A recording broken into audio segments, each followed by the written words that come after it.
Good evening, everybody, and welcome to the Metal Magdalene with Jet right here on Metal Messiah Radio. Tonight I have a special guest with us from warm, sunny California, Mr. Austin Spence of Embryonic Devourment. Welcome to the show, Austin. Thank you for having me. It's a pleasure. So, Austin, tell us about when Embryonic Devourment formed. What year was it, and how did you guys all get together? I think it was about 2001, actually, when Embryonic Devourment formed. It basically happened when I moved up to Northern California from Southern California. I basically went from living down in the Los Angeles area down there, and I'd played with a couple bands down there.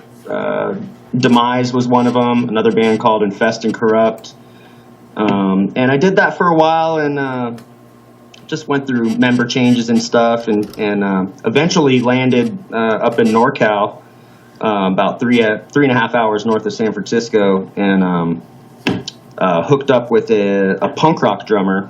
He wasn't really into death metal or grind or anything like that, but we started hanging out, and I started showing him music and stuff like that, and we did some initial jam sessions, and he had a really tough time, doing grind beats and stuff like that.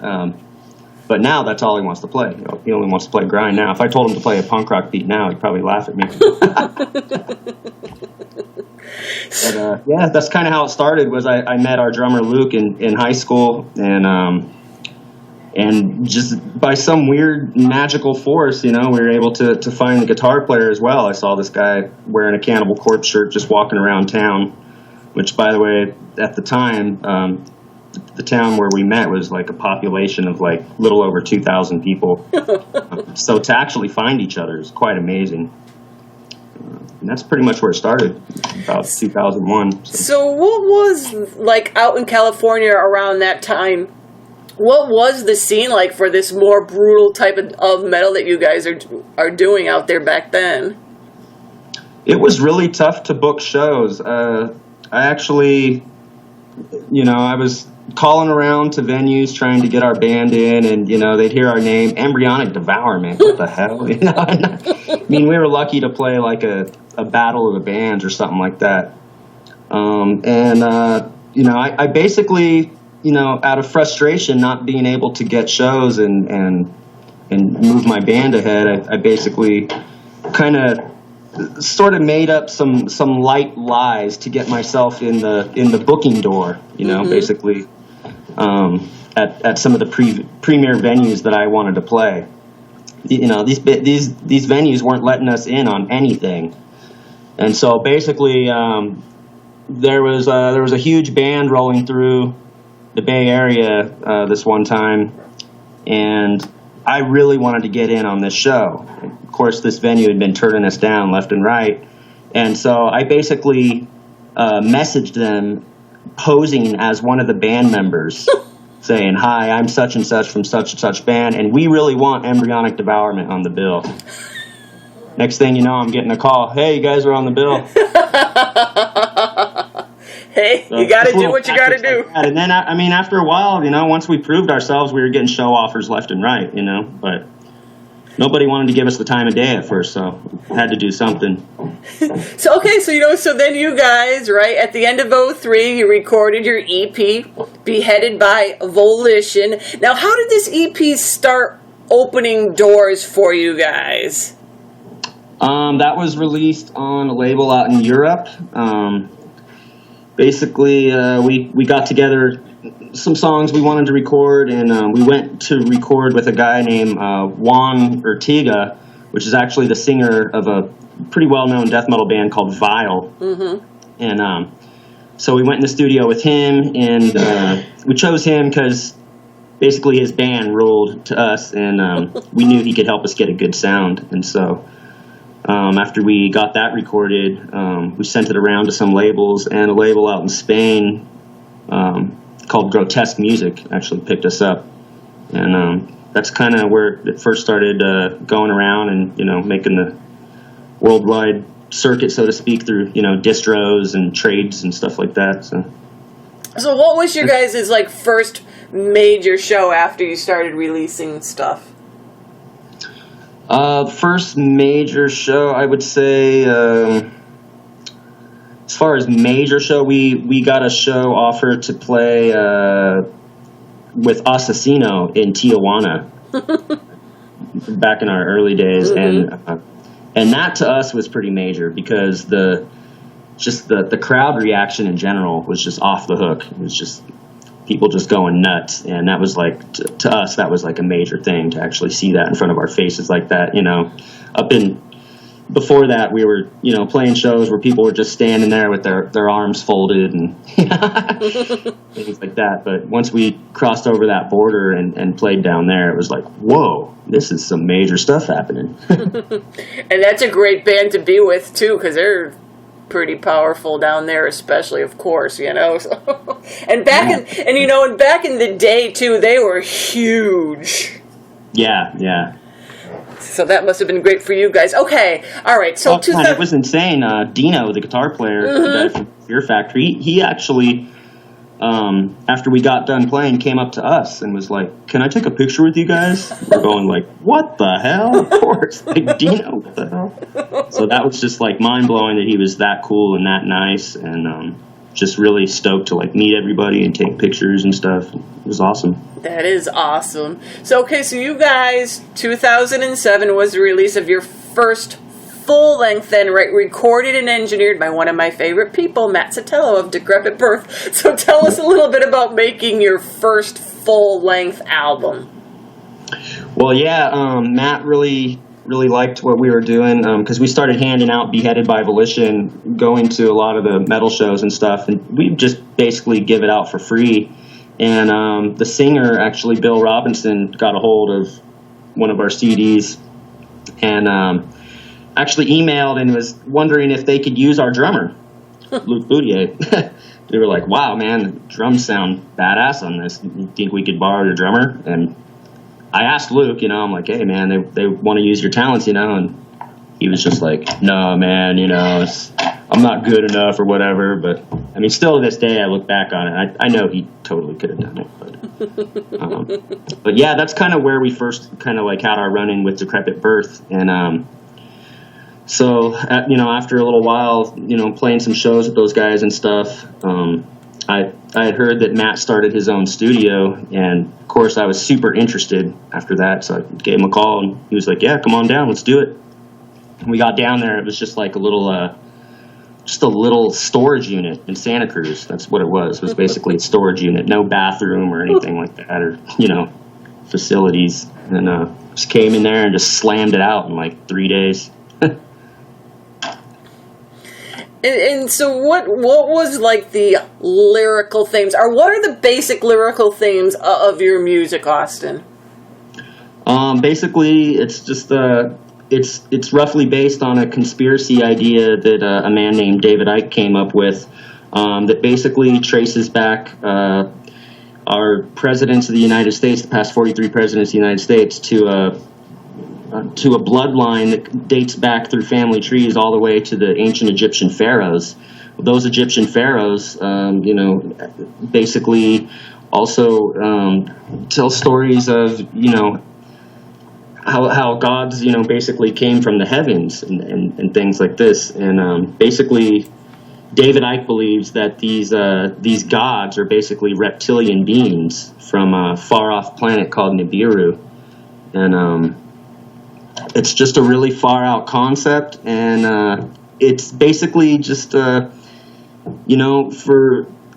the person listening, it's like, can you have an open enough mind to just be open to possibilities? And that's all our music is about, is to just be open to possibilities and conspiracies and things that are really going on deeper, under the lines. You got to read between the lines, so to speak. And that's kind of what our music is about.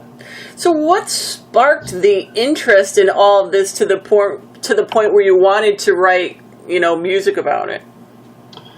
I was reading all day long David Icke's book, The Biggest Secret, and I was totally blown away by all the information I was absorbing. And that night when I when I went to bed, I was still thinking about it, just like, wow. And I had a pretty trippy dream, actually.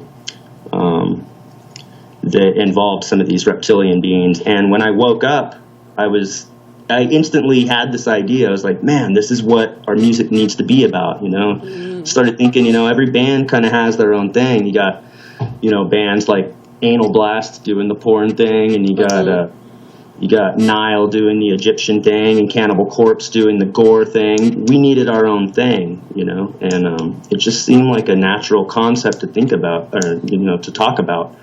And it just kind of morphed from there, I had written like 1 to 2 songs about it, and after that it's just like it became addicting. Like I couldn't write about anything else after that, and the ideas just started getting more complex, and basically just morphed into what it is now. Our last album is called Reptilian Agenda, which is probably the most focused lyrically on those ideals. So.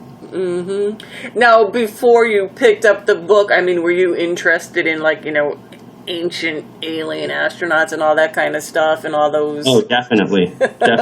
Sure. All that ties in, to this year, Chariots of the Gods and all that. This all, ties into this one theory, really that, possibly, we're not alone. And I don't think it's too far out of a thing to comprehend. There's so many sightings all over the world. People have had experiences. I've even had sightings and experiences myself. And so to just think that we're the only ones I think that's crazy. So if people can accept that, there's some dude floating around up in the sky and his son walks on water, then I'm sure I can believe that reptilians exist and they're from planet Nibiru. That's absolutely true. Now, are you guys afraid if you expose all this, especially with what's going on in the U.S. today with the Rothschilds' plan to get Hillary in the White House to continue their reign, that you guys might mysteriously disappear? Yeah. You never know. We're getting ready to take a plane trip out to Europe, so hopefully they don't try and blow up our plane or something. I hope not, because that's the first thing I thought of. I'm like, oh no, they didn't care before. But so tell us, what's the current lineup of the band? Right now, it's actually 4 people. It's Johnny Halvie, which is actually our first singer from Beheaded by Volition. He just rejoined actually a little while ago, which is amazing. It's been like 12 years or something like that since that release, 10 to 12 years or something like that. And he basically left the band a long time ago to, pursue family obligations and, holding it down, job related type stuff. And so now after all these years, he's able to come back and be with the band again. So we got him in the band. We got me on bass and backing vocals. And we got Luc Boudier on drums and Adam Weber on guitar. We were working with another guitar player named Hunter Peterson, and he was helping us do some live touring there for quite a while. Did I think the past 3 tours with us. But he's kind of taken off now and spreading his wings to come up with his own project and people that he's hooking up with. So okay, so you I was just going to say too. So you released that almost 3 years ago. So are you guys thinking of another release anytime soon? Definitely. I've written roughly about 2 songs since then, which is kind of weird. I know that's kind of crazy that I've only written that much since 3 years, but it's just been a process trying to crush the past 4 releases that we do have. We don't want to come out with something that's just redundant and the same as everything else. We want to actually morph into something better. So it's just it's been a struggle trying to write stuff that's going to blow that stuff out of the water. And so, I also saw, too, that you guys are going to be playing the Netherlands Death Fest next year, so that's got to be pretty cool. Yeah. Yeah, we're really happy about that. The things that we've dreamed, that we dreamt about in the beginning when we first started this band, we're doing it now, finally, It's tougher than ever to do it, because we're a lot older now, we have families and we're all married and stuff, but we're still doing it. We're still chipping away at it, and yeah, we can't wait to get out there. I mean, this has totally exceeded any of my expectations for sure. Yeah, because I thought that was pretty cool too. I'm like, well, that's a huge festival that you guys are playing over there next year, and you got a couple other shows too, don't you? Before that, we have one coming up here, up near where we live, in a place called Santa Rosa, with a bunch of local badass death metal bands around here. And then after the Netherlands Death Fest, we have the Las Vegas Death Fest, I believe. Mm-hmm. And also something else called the Bay Area Death Fest. And also surrounding that Netherlands Death Fest tour is going to be a tour with a band called Malignancy, out in Europe. So we're pretty happy about that. There's actually a lot happening right now. But like I said, we're just trying to keep moving forward, despite, all the obligations of being basically family men now. It's been kind of tough, but we're making it happen somehow. So what are the best sites that people could go to check the band out some more, maybe pick up some merchandise, find out where you guys are playing and that kind of stuff? Embryonicdevourment.com is usually the best place. I keep that site pretty up to date, and our Facebook is pretty up to date too. So I'm usually posting stuff there daily. Okay, cool. Well, Austin, thanks for taking the time to talk to us tonight about your band, and best of luck to you. We're going to be looking for some new music from you sometime before we die. Awesome. And have a great time at the Netherlands Death Fest too. Hey, thank you so much, and thanks for taking the time to do this.